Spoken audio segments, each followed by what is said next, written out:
kemanusiaannya Tuhan itu, kealahannya, ketuhanannya itu naik ke surga. Jadi kemanusiaan, buktinya setelah dia dikubur, ketuhanannya masuk lagi dan dia bangkit. Artinya dia menunjukkan kemahakuasaannya.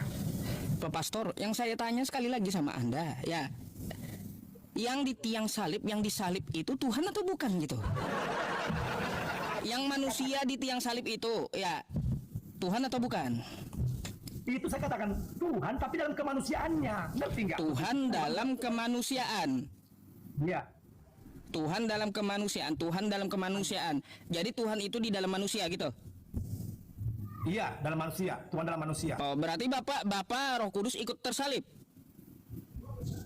Ketuhanannya, maksudnya Iya. Iya, saya tahu berarti Bapa dan Roh Kudus ikut juga tersalib gitu. Karena di dalam manusianya. tidak ikut tersalib. Ah, tidak ikut. Iya, Berarti lepas ketuhanannya. lepas ketuhanannya. Ah, berarti kalau lepas ketuhanannya yang di tiang salib bukan Tuhan. Bukan Tuhan lagi, sudah kemanusiaannya. Ah, berarti Anda ya bilang di awal tadi seharusnya yang di tiang salib bukan Tuhan. Gimana sih muter-muter ya berbelit-belit sama saya. Bingung jadinya. Nah, tapi setelah dia dikubur, kemudian dia menunjukkan ketuhanannya, kealahannya, dia bangkit lagi. Nah, Ya jadi gini di situ Pak Pastor, saya kasih bahwa tahu Anda. Berarti dosa Anda ditebus oleh yang bukan Tuhan. Bagaimana sih? Udah saya tekankan di awal, kalau lepas ketuhanannya, berarti dosa Anda ditebus yang bukan Tuhan di tiang salib. Macam mana? Masukkan logika. ditebus oleh Tuhan. Hah? Katanya di tiang salib udah melepas ketuhanannya. Ya, tapi setelah Ah. dosa kami ditebus, maka ya udah bebas. Nah, setelah itu dia bangkit lagi untuk menunjukkan ternyata Tuhan itu luar biasa. Oh, Dia bisa jadi bangkit begini lagi ya Pak lewat Pastor. kemanusiaan. Artinya gini, segala nubuatan ya, terus katanya penebusan dosa dengan memakai darah manusia. Tuhan datang menebus dosa, ternyata hoax karena yang menebus bukan Tuhan. Mana sih? Yang menebusnya bukan Tuhan masalahnya di tiang salib, tapi manusia. Tuhan yang menebus. Satu contoh saya katakan, ya. Nah, satu contoh. Nah, ibarat seorang polisi. Nah, jadi kan orang kan akan takut kepada polisi. Orang kan takut kepada polisi, kepada orangnya atau kepada bajunya. Belum tentu orang takut sama polisi, Pak Pastor. Kan contohnya karena bajunya. Nah, coba kalau dia pakai baju preman seperti itu. Waduh, Pak Pastor polisi, dia gini ya, polisi sama saya, dia pakai baju polisi, saya nggak takut, saya ajak berantem, dia berani saya. Yang bikin orang takut dengan polisi itu senjatanya, bukan bajunya. Kita kan mengenal polisi kan dari pakaiannya. Betul? Nah, Terus? tapi kalau dia akan melepaskan pakaiannya, kita kan nggak tahu bahwa di polisi. Nah, jadi Tahu terus? sehingga kita kan bisa berbincang-bincang dengan. Coba kalau dia memakai kepolisiannya, bajunya, maka orang-orang kan akan segan. Tapi kalau dia berpakai baju preman, maka bisa akan berbincang-bincang. Jadi sama seperti Tuhan. Nah, dia melepaskan kemuliaannya di surga dan menjelma menjadi manusia supaya dia bisa dekat dengan manusia berdosa.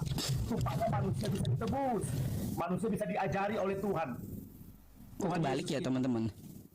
Perasaan kalau sama saya ya Pak Pastor, banyak polisi yang segan sama saya. Padahal saya pakai baju biasa tuh, kayak gini aja gitu. Kayak gimana? Nggak cocok, nggak masuk itu analogi. Maksudnya itulah satu perumpamaan yang saya katakan. Artinya supaya mengerti kenapa Tuhan bisa menjelma menjadi manusia begitu. Jadi Anda mau samakan Tuhan dengan polisi gitu? Bukan saya samakan, tapi begitu istilah satu perumpamaannya. Perumpamaan. Pusing kali ya, berbelit-belit gitu Pak Pastor. Iya, saya aja pusing dengar Pak Pastor loh. Supaya Pak Ustadz jangan pusing, makanya saya buat satu terjemahannya, saya umpamakan begitu. Supaya Ustadz paham, ada pemahamannya tentang bagaimana Yesus bisa menjadi manusia, begitu. Sekarang saya mau tanya deh ya, untuk menebus dosa itu nabi mana atau nubuatan mana yang mengatakan menebus dosa pakai darah manusia? Maksudnya gimana? Katanya kan Yesus di tiang salib itu udah dinubuatkan dia menebus dosa manusia, betul? Ya, betul. Siapa yang menubuatkan menebus dosa manusia itu pakai darah manusia? Masalah menubuatkan, semua kitab mulai dari kejadian itu, ya dari awal itu sudah dinubuatkan bahwa Yesus akan menebus dosa umat manusia. Supaya Satu pun manusia- nggak saya temui, Pak. Di perjanjian lama itu menebus dosa pakai darah manusia, satu pun nggak pernah saya temui. Nabi mana atau ajaran mana ya di perjanjian lama mengatakan kayak gitu? bukan. Itu dalam kitab Yesaya, Yesaya 53. Aduh, Anda yakin bahwa Yesaya 53? Ya, saya yakin. Baik. Di Yesaya 53 nomor 10, penebus dosa itu ya, penebus itu ya, dia akan melihat keturunannya, umurnya akan panjang. Kalau itu untuk Yesus, coba Anda tunjukkan sama saya keturunan Yesus. Enggak usah jauh, istrinya aja dulu dah, istrinya tunjukin sama saya. Siapa?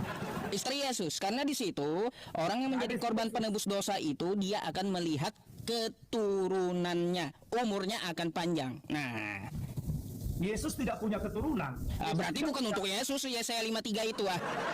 Yesus tidak punya istri. Nah, kita kan dikatakan dalam Yesaya pasal 53 ayat 10.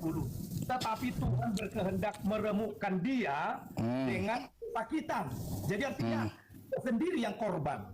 Nah, apabila ia menyerahkan dirinya sebagai korban penebus salah, ia akan melihat keturunannya. Artinya manusia-manusia itu, ya. Siapa manusia? Pak Pastor, Pak Pastor jangan Anda ubah kitab Anda. Jangan diubah-ubah kitab Anda. Di situ dia akan melihat keturunannya. Coba Anda buka bahasa Ibraninya. Yang dimaksud di situ adalah dia akan melihat anaknya. Mana sih? Mana anak Yesus? Memang kalau Ustadz sulitnya, kalau mengerti kitab suci Kristen memang sulitnya. Kenapa? Karena memang tidak paham. Saya juga sama seperti untuk mengerti Alkitab, saya juga tidak paham.